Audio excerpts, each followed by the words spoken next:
At the start, we see Natalia and her mother Alina driving through a storm to the hospital. The lady is in labor. She begs her mother to hurry up since she is in pain. When they arrive at the hospital, a nurse at the front desk informs them that no physicians are now accessible. As a result, she assists the lady personally. Natalia gives birth, but the baby does not cry. In fact, he floats through the air as if he were lighter than it. Natalia takes the umbilical cord and carefully pulls him towards her while the three are astonished. Natalia and her mother flee with the newborn without telling the nurse who they are. Natalia is overjoyed to have given birth to such a wonderful kid. She believes her child is an angel. Natalia believes that if he eats anything, he will stop flying. Alina asks Natalia who the father is, but Natalia doesn't know because she is a prostitute. Alina then states that the youngster will not be able to leave his house because she wants to shield him from the harsh world outside.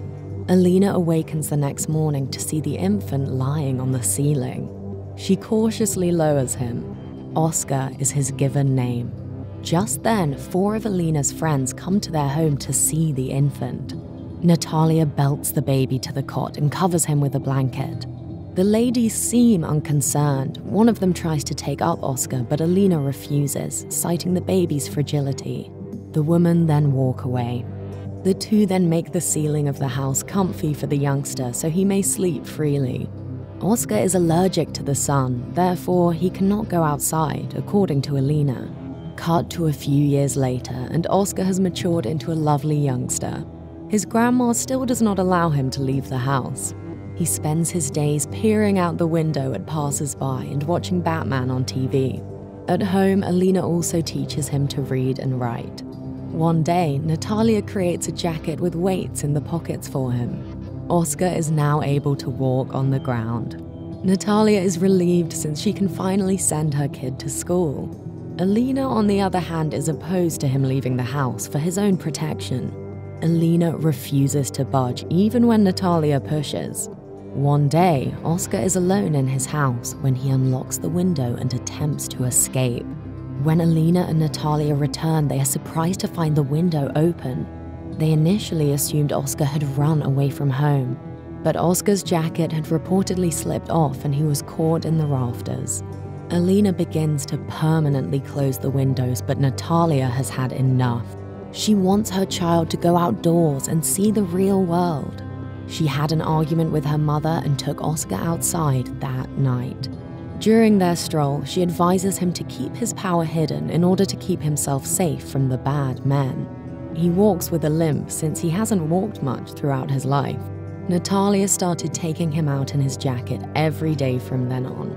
They stroll hand in hand, and Natalia even teaches him how to walk properly. Natalia and Oscar are out shopping one day when she abandons Oscar outside a store.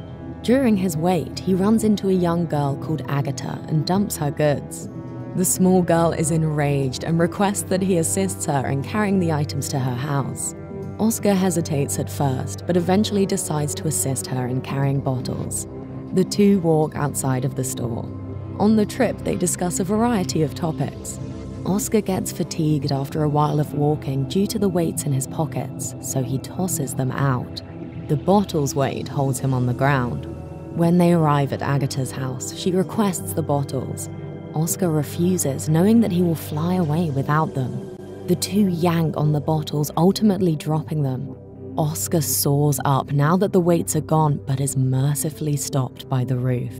The tiny girl thinks he is a superhero and stares at him in wonder. She hands him her backpack so he may remain on the ground and pledges not to tell anybody. Natalia is at home distraught over her son.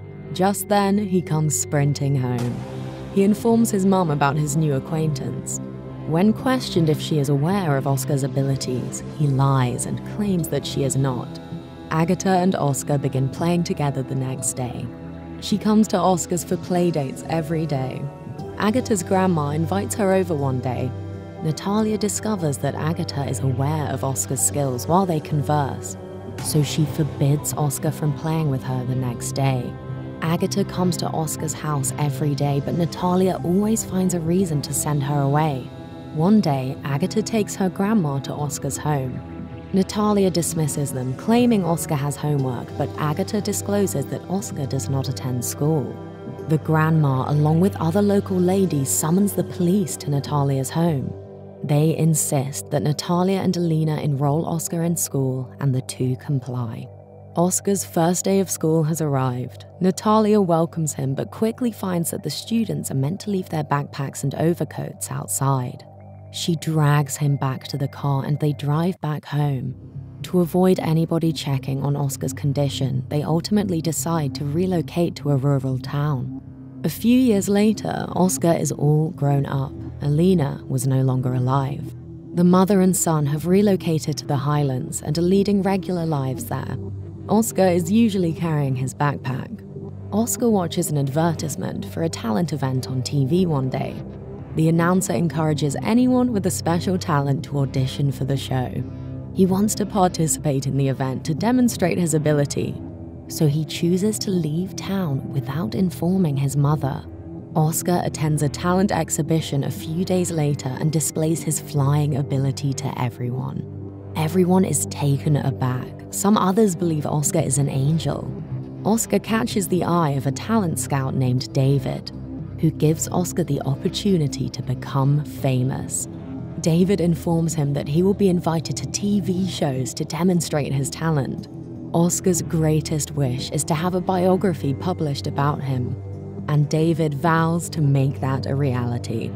Oscar signs a contract with David without hesitation. The epithet, "a man without gravity," is then given to him by David as his stage name. David presents him with a luxury property as a gift after signing the contract. David bans him from bringing his mother into the house. The next day, Oscar begins appearing on TV shows and in publications as a model. He enjoys the lively city life at first, but as he grows older, he begins to feel empty and bored. He begins to gather a large number of followers. David purposely fabricates fake stories about Oscar in order to increase his celebrity. He even creates an Oscar museum in which he displays random stuff as his belongings in order to benefit from them. Oscar later complains about the media circulating incorrect information about him. He no longer wishes to spend his life in this manner. He gets tired of the celebrity's lifestyle and requests that David cancel the contract. But then, David mentions a publisher who wants to see him in order to write a book on him. He changes his mind after hearing this. His desire of having a book published about him is finally coming true. He's overjoyed. When he meets the author and publisher, he discovers that they are just interested in selling as many books as possible for profit. They seek to embellish his life narrative by portraying him as incredibly destitute as a youngster and by inventing phony stories. Oscar refuses to cooperate with the publisher after hearing this. David brings Oscar's mother over the next day since he knows Oscar misses her. She comes to Oscar's house for a party. Oscar liked to collect encouraging phrases, which Natalia has carried with her. Natalia is overjoyed to meet her kid, while Oscar appears to be in mourning. The next day, Oscar makes an error while appearing on a live television program. David is enraged at him. Oscar admits that he no longer wants to be the guy without gravity. He requests that David stage his death so that he can enjoy a tranquil life. The word quickly spread. Everyone is talking about Oscar's death, and journalists are trying to interview his mother every day. After several days, Oscar changes his name to Desky. He disguises himself as a disabled person in order to attach himself to a wheelchair when going outside. Desky is now a receptionist at a hotel known for its prostitution. On Christmas Eve, all but one room is empty. Desky enters the room to check on the person. He runs into the new prostitute, who assures him that everything is okay. The woman addresses Desky by his given name, Oscar, as he prepares to depart. Oscar is astounded. As it turns out, the woman's name is Agata. She has begun to work as a prostitute.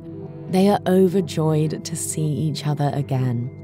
They go on a date the next day and chat about numerous topics from their past. They return to Oscar's room at night to have sex.